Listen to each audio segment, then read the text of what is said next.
everyone? It is your favorite CEO, Miss Flo, and we're here on another episode on the Neon Mic where the conversations just glow. And I'm here at AwesomeCon. That's why I'm dressed as a minion, if you couldn't tell.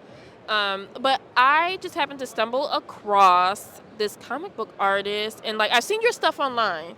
But again, can you introduce yourself to my audience real quick? Yeah. Hey, what's up, everyone? My name is Newton Lilavois. I'm the writer and creator of Kisha, Demon Eater, and Crescent City Monsters.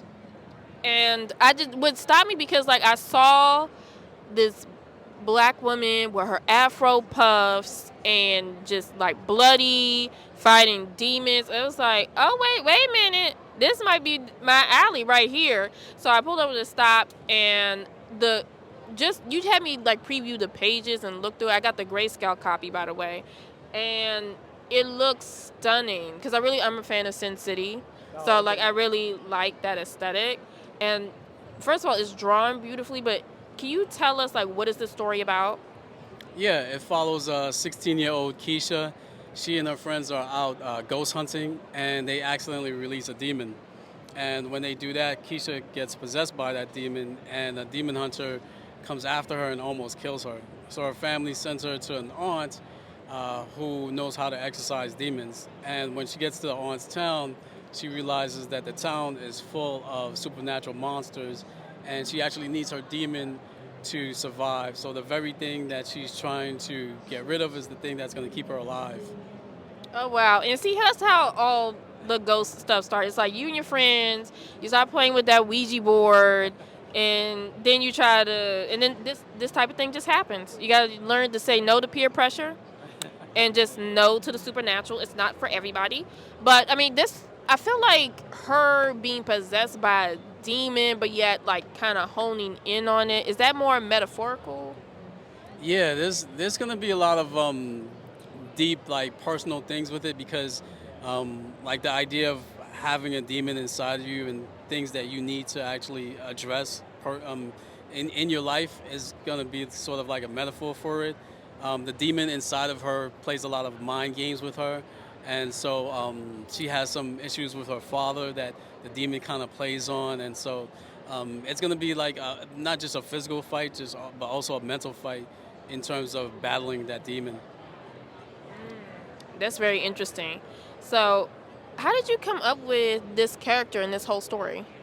Well, it started off. I was doing research for another book, and I was looking up African demons, and it turns out that when I was on Wikipedia, there's a African demon from Angola mythology. His name is Kishi, and he's a demon with a human face, but the back of his head is a hyena. And I thought it was such an interesting demon, and I wanted to create a story based on that. And I started asking myself, well, what if he had a daughter, and his name is Kishi, so her name would be Kisha. So he has all these sons, right? But he has this one daughter, demon daughter, and he hates her. And instead of hating her father back, she just tries to seek his approval. So what she does, she ends up eating her brothers because she's crazy. She figures hey, if I eat my brothers and there's nobody left but me, my father will eventually only love me, right? So, but so she ends up eating her demon brothers, or try to eat, but the father stops her and just entraps her, and then she later on is released by Kisha. They share the same name, and she's the one who possesses Kisha, and so that's how she ends up eating demons, because she's possessed by a demon who loves eating demons. Ah, okay. So it was a match made in hell. Got it. Yeah, That's exactly. perfect. Yeah. All right, that's really cool. So how did you get into comics? Were you one of the kids that always drew in the back of the class, or just how did you find your lane here? Yeah, I was when I was younger, I would say 10 and 12, I was really into comics. I was reading comics. I loved it so much that I decided to actually draw my own comic books. And I used to draw my comic books and sell them to classmates. And so, that was pretty cool for me. But at the same time, I started to get into computers, so I was computer programming. But then, as I got older, it just seemed to make more sense to become a computer programmer. But then there came a point in my life where it was like I needed that creative outlet, and that's when I went back to my childhood dream of creating comic books. And so it wasn't like I've always been creating comic books my whole life, but it was something that I started when I was younger, and I just returned back to as an adult. Got it, but it seems like you always had that business mindset, even from young. Like it's like I'm not just gonna do this for fun. Like you recognize that you had a skill and that it's profitable. So like I like that because like that's why I have I'm a teacher by trade. So I always tell my students like as soon as like I see a talent, I just like you can make money doing that, right? Or you can do it now. Like you don't have to wait until you graduate high school to start making money. Like if you good at it and people recognize and like your work, you can start getting the business like right now. You know what I mean? So that's what I really like, and I want to like make sure that I put that message back out in the universe because I think that's something that everybody needs to hear. So what advice do you have for somebody that is looking to create their own comic book? Because I was so caught by the eye of representation of like a young lady with Afro puffs that's like fighting demons. Like, okay, so wait, I'm asking like several questions in one. But one, like what advice do you have for like somebody that is looking to do the same and someone that's looking to put more representation and create their own comic book? Yeah, my advice is basically the same advice with just about anything. Just start, because a lot of people, they talk about what they want to do or what they're going to do, but they never really started.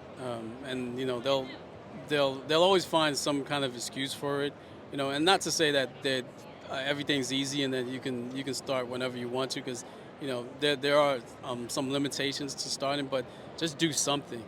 No matter how small it is, just do something towards that goal that you want to try to do. So if you want to try to create comic books and you can't draw, for now just start writing out the comic book script, until you're able to find an artist who can draw what you need. So and writing, is very inexpensive. You don't even need a computer. You can just do it on paper and pen.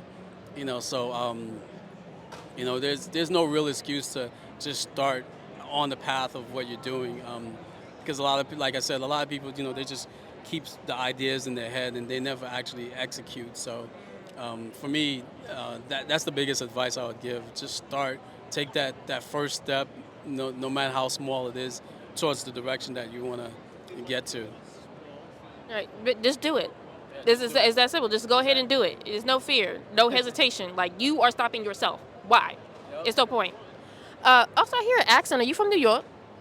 Yeah, I'm from New York. Yeah. Which part? I'm in the Bronx right now, but I grew up in Brooklyn. Oh, okay. So we have like Brooklyn in the house in DC. That's awesome. I have so many questions. We'll probably end up like talking later. But again, are you independent? Yeah, absolutely. Yeah, I published under Dream Fury Comics. Yeah.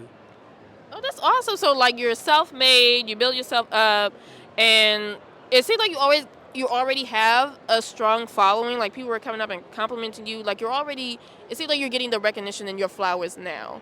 So like that's really great to see. And I want to thank you for taking the time out your day to really do this interview and speak with me. I was just like so naturally curious about your whole setup, and I just thank you so much for being here.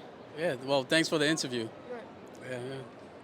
Peace, guys. All right. See you guys. And again, stay tuned for the next episode on Nia Mike. Because remember, I give you conversation that glows. Remember that. All right. Bye.